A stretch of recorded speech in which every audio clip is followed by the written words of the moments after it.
20 Oktober 2019, Joko Widodo kembali dilantik menjadi Presiden Republik Indonesia.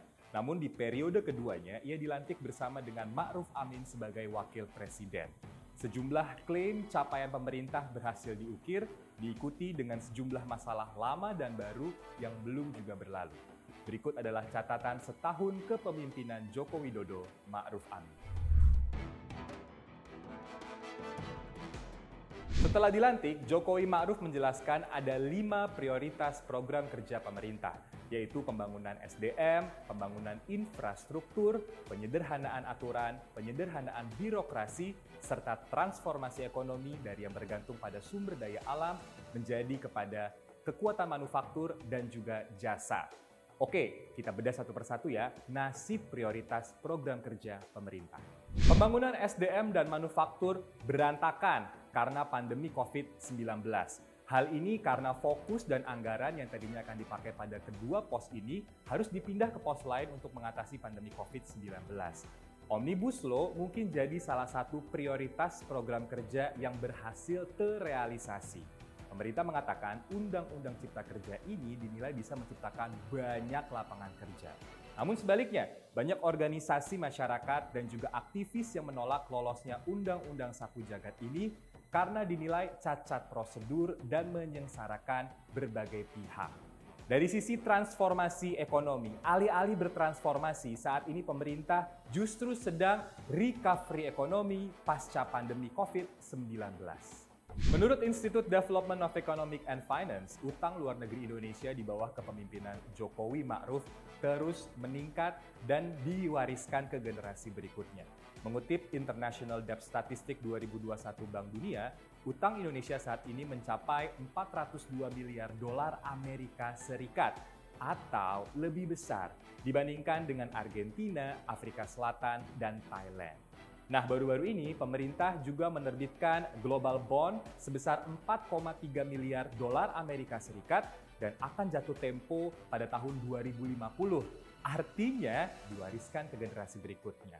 Dan nilai tanggungan per orangnya gak kecil loh guys. Jadi kondisi beban utang saat ini bisa diukur dari perbandingan antara total utang pemerintah per Agustus sekitar 5.500 triliun dibagi dengan jumlah penduduk Indonesia ada 272 juta, sehingga didapatkan beban utang per kapita atau per penduduk bahkan bayi yang baru lahir di Indonesia adalah 20,5 juta rupiah. Jadi ini merupakan beban yang terus meningkat karena dalam beberapa tahun sebelumnya itu masih di kisaran 16 juta, kemudian naik dan akhirnya menjadi 20,5 juta rupiah. Dan untuk tahun 2021 diperkirakan tanggungan tiap orang itu juga akan meningkat. Ini memiliki konsekuensi terutama terkait dengan kebijakan fiskal pasca pandemi COVID-19. Tahun kepemimpinan Jokowi Ma'ruf tidak akan pernah lepas dari penanganan COVID-19 di Indonesia serta lolosnya Undang-Undang Cipta Kerja. Di bulan Februari 2020, Menteri Kesehatan Terawan Agus Putranto mengatakan virus corona tidak akan masuk ke Indonesia karena Tuhan Yang Maha Esa. Lalu Wapres RI, Ma'ruf Amin juga mengatakan dengan doa corona akan nyingkir. Jeng jeng, sebulan kemudian kasus pertama corona muncul di Indonesia.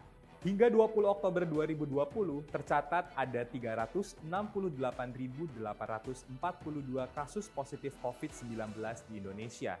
293.653 diantaranya dinyatakan sembuh, sedangkan 12.734 lainnya meninggal.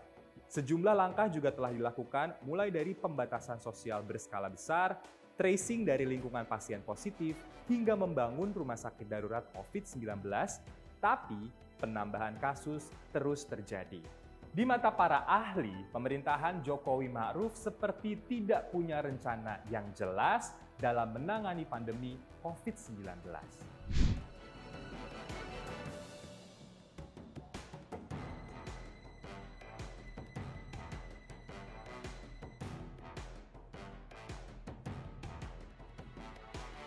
Next, soal polemik Undang-Undang Cipta Kerja. Pasti udah pada tahu ya, Undang-Undang Sapu Jagat ini banyak dapat penolakan dari berbagai elemen masyarakat. Walaupun pemerintah mengklaim undang-undang ini bisa menciptakan banyak lapangan kerja dan meningkatkan daya saing ekonomi Indonesia. Tapi ahli bilang bahwa banyak cacat prosedural dalam penyusunan dan pembahasan undang-undang ini.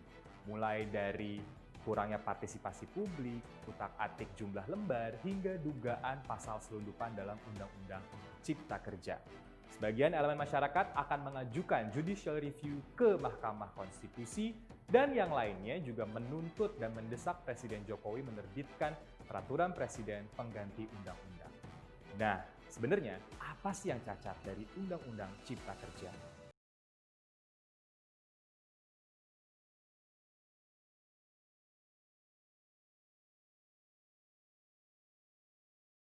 Karena tidak partisipatif dan sangat tertutup.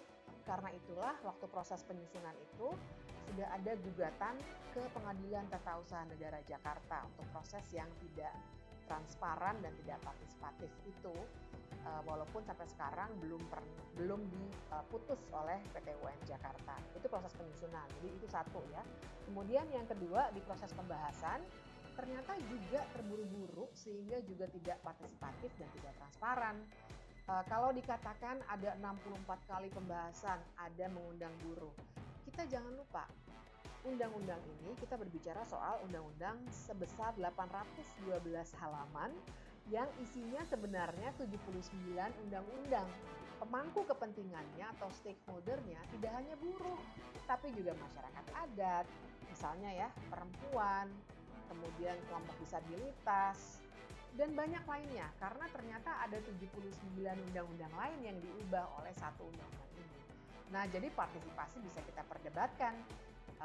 Apakah 64 kali itu juga terbuka semua? Ternyata rapat paripurnanya pun dijadwalkan tanggal 8, tapi dimajukan ke tanggal 5 tanpa pemberitahuan yang wajar.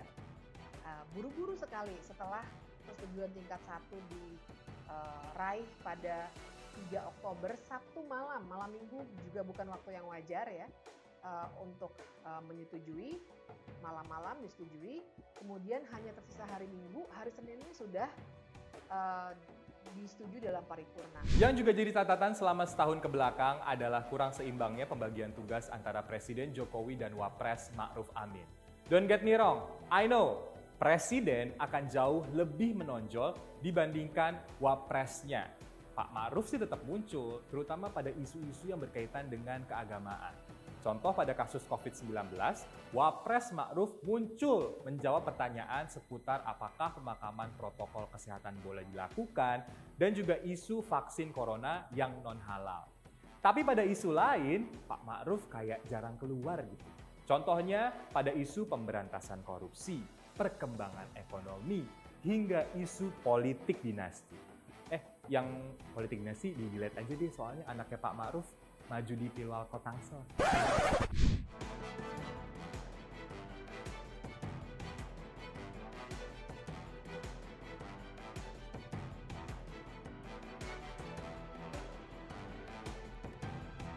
Masih ada waktu 4 tahun bagi Presiden Jokowi dan Wapres Ma'ruf Amin membuktikan kepada rakyat bahwa mereka bisa membawa Indonesia ke tempat yang lebih baik, bukan malah banyak polemik. Semoga Presiden dan Wakil Presiden terus diberikan kesehatan supaya tahu nih mana pembantunya yang patut dicopot dari jabatan. Ingat Pak, yang terpenting adalah nasib dan kepentingan